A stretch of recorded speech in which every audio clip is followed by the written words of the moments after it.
YouTube! So, I recorded for Legends of Tomorrow Season 2 season finale, and yet when I checked the video, it got corrupted, so I'm redoing it!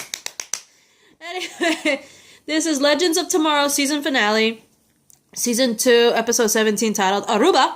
Aruba, hey. Where was I? The Legends, they find out that both Rip and the Ravefinder have pretty much been shrunken to like toy size. And literally it's like a little model ship on top of the desk of Damien Dark, not Damien Dark, was it? No, not Damien Dark, Eobard Thawne in Star Labs. The Legends actually managed to regain contact with the Waverider, and Ray manages to deminiaturize both the Waverider and Rip. And they pretty much go on with the plan that Sarah suggested in the last episode, which is pretty much go back to Psalm 1916 to pretty much prevent the spear from being taken by the Legion of Doom. So they travel back in time to the Battle of Somme to pretty much steal the spear before the Legion can use it and, you know, screw with reality like they just did. And as they're doing that, Thawne, from the altered reality they came from, pretty much follows them and pretty much kills Ray Palmer by tearing out his heart and then destroying the blood of Christ. And then inform the Legion members of the past that the future Legends were there to prevent them from stealing the spear. And the Legends, they're trying so hard not to interact with their past selves because they know if they do interact with their past selves, they could create a time storm. Unfortunately, it pretty much backfires because like half the team goes off, half the future team goes off with half of the past team, while the other half, you know what I mean? And the past selves are like, oh my god, imposters, right? And so yeah, that ends up no bueno, and they end up interacting with their past selves regardless. And because they interacted with their past selves, obviously they create time storms. And one of the time storms in particular prevents the future Legends from using the Waverider of the past to escape. So they're pretty much stuck in Psalm 1916. And unfortunately for them, they end up getting ambushed. Both Legend teams end up being ambushed by Malcolm Merlin, Damien Dark, and Leonard Snart.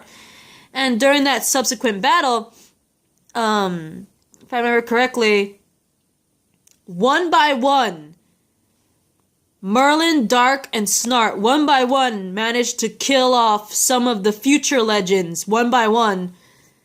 Some of them even sacrificed themselves to save past versions, like, for instance, Future Jax sacrifices his life to protect past Stein. Future Nate sacrifices himself to save past Amaya. And basically, Merlin, Dark, and Snart pretty much kill all the future Legends with the exception of Sarah. And,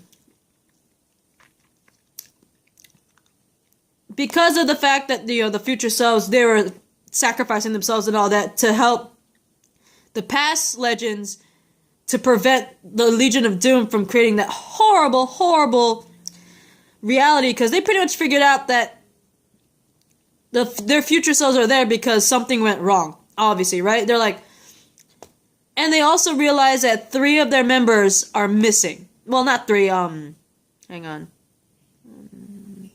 Yeah, they realized also when they first met their future selves, they noticed that 3 of their members are missing. And they do find out that 2 of them were killed, while a third one is pretty much good as dead. So they basically revealed the death of Amaya and Ray, and they also revealed the one that's practically dead is Stein, remember? Because he's the one that practically betrayed them. But to be fair, his memories were not there anymore. But anyway, the past Legends, they managed to incapacitate the Legion of Doom. Unfortunately for them, despite the fact that they're able to incapacitate Merlin, Dark, and Snart, Eobard Thawne shows up, and he brought a couple of friends. And what I'm saying as a couple of friends, he brought multiple past versions of himself to fight the team. Like, they're all him, just different times, different timelines in the past, right? They're all just him, right? And I thought that was like overkill because he could just zoom to them and just gone. And there's like multiple of them there. So it's like, shit. I really thought they're going to kill the Legends. I was like, are you for real right now? And the fact that future Sarah is the only one left in the team, it was like, please don't kill Sarah again. We already had that moment where we thought Sarah died on the Gambit. We thought Sarah died in the submarine at Leon Yu. She was killed up by brainwashed Leah and brought back. It's like, stop trying to kill my Sarah Lands! Stop it! But like, the team ends up trying to future Sarah, past Sarah, and the rest of the past team Legends fighting off Eobarthon and the rest of his little clone friends there. They're not really clones, but you know what I mean. Sarah manages to get a hold of the spear. Well, not really, but like, the team pretty much tells Sarah that she should be the one to rewrite reality. She even tries to offer it to Amaya at one point, but she's like, Amaya gets knocked out, so Sarah's the one that has no choice. And I honestly thought that she used the spear, because the spear glowed, and all of a sudden we get like blank white screen, and Sarah wakes up, and she's like, what I'm assuming is at home. All fine and everything, and I honestly thought that she actually used the spear for bad intentions, because not only was she safe at home, Laurel was there, alive and well. And like, oh, movie night and all that good stuff. But it turns out that the Laurel she's talking to is nothing but a manifestation. And she has this talk with Laurel to a point where it convinces her, it has to be you. You have to be the one to right all this wrong. And as she comes out of that manifestation, Eobarthon manages to take the spear from them, and as he's using it to try to pretty much rewrite reality again, he finds out that Sarah indeed actually did use the spear. She did not use it to bring back Laurel. She didn't use it to bring back Laurel. She actually used it to pretty much make the spear itself useless. What I'm talking about is like Sarah used the spear and pretty much wished it to be useless. And not only did she use that, she manages to release the Black Flash with the Spear of Destiny. Because remember, in the last episode, Black Flash was captured by Eobarthon. It pretty much kept like a pet. And so Sarah used the spear to release the Black Flash and then render the spear useless. Because Eobarthon took the spear, tried to use it against the team to make them like disappear from existence, only to find out the spear doesn't even work anymore. AKA Sarah did that, hey. But anyway, Black Flash is free, zooms up to Eobarthon, his heart, kills him, and pretty much erases him from existence. And pretty much that is like a domino effect, because Eobarthon gone, all his past selves disappeared too, like a domino effect, which I thought was pretty freaking hilarious. And then also the spear is also erased from existence as well. And with the mission complete, you see future Sarah, who is the only member of the future team to survive. You see future Sarah fade from existence. And I thought that was amazingly beautiful and ironic. And one by one, the Legends managed to drop off the rest of the Legion of Doom off, right? Like, they drop off Merlin back at his apartment in 2016. Sarah drops off Damien Dark back to 1987. They have a conversation where it's like, so you're just gonna leave me here, erase my memories, and go on with my destiny, which also involves me killing your sister, by the way. She's like, you know what? Yeah. Because that's how it goes. That's history. That's destiny. My sister thought so too. And then even Damien Dark's looking at her like, what? Your sister? Isn't she dead? Right? But, brain blasted him. And then what really broke my heart was the fact that Mick Rory was the one that dropped Leonard Snart back to 2014. And they also have a moment there where he's like, despite the fact that Snart's like, I don't want to join this team and all that stuff and die for nothing, Mick was pretty much telling him, you didn't die for nothing. You became a hero and you died for your friends. And I really loved that moment. And it was just absolutely beautiful. But Dark and Snart were dropped off in their respective times, 1987 and 2014 respectively, to live out their destinies and eventually, unfortunately for, anyway, Snart, their eventual deaths.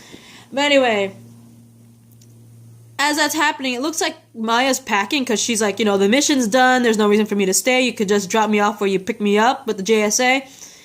But Nate convinces Amaya to stay. And I've said this before, I don't really like the relationship Amaya and Nate have, only because it seems very forced. If you see Amaya's her friendship with Mick, her friendship with Mick looks more genuine than her relationship with Nate. Her relationship with Nate just seems more forced, you know what I mean? But apparently Nate manages to convince Amaya to stay on the team, so what can I say? I really can't say anything. But what also broke my heart was that Rip, after everything, he decides to leave the team. He has a moment with Sarah where he's like, this team, it functioned so much better without me around. You make an amazing captain, even better captain than I was, and I have nothing left to teach you. So there's no reason for me to be here. And so Rip Hunter leaves the team. Nate convinces Amaya to stay on the team.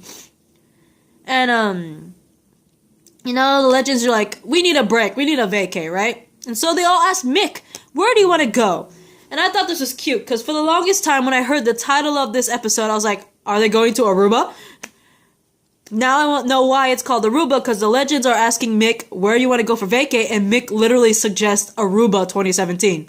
So as they're making that time jump to Aruba 2017, as per Mick's request, remember, since they interacted with their past selves, they created a bunch of time storms. Yeah, apparently a time storm happened and pretty much knocked them out in the time stream.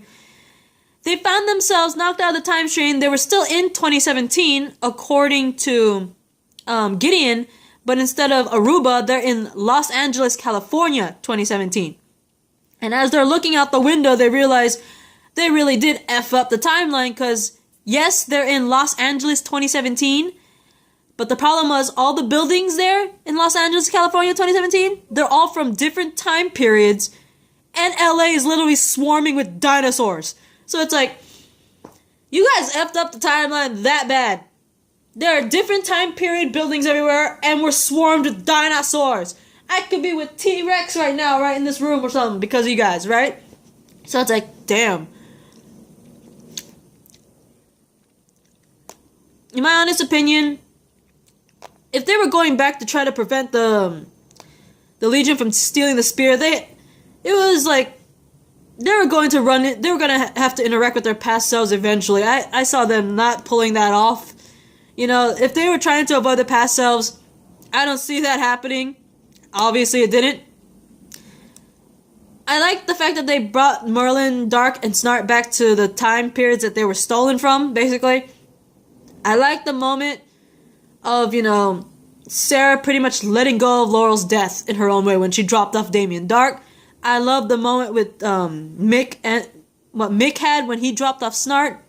I love that they're like, go ahead, Mick, pick where you want to go for vacay and all that stuff. And such a shame that Rip has left the team. I wish he stayed. And and I'm glad Amaya's still on the team, but it's just such a shame that Rip left. But I just hope we'll see more of Rip on Season 3. But anyway, that's my reaction rant to the season finale, Legends of Tomorrow, Season 2, Episode 17, titled Aruba. Bye.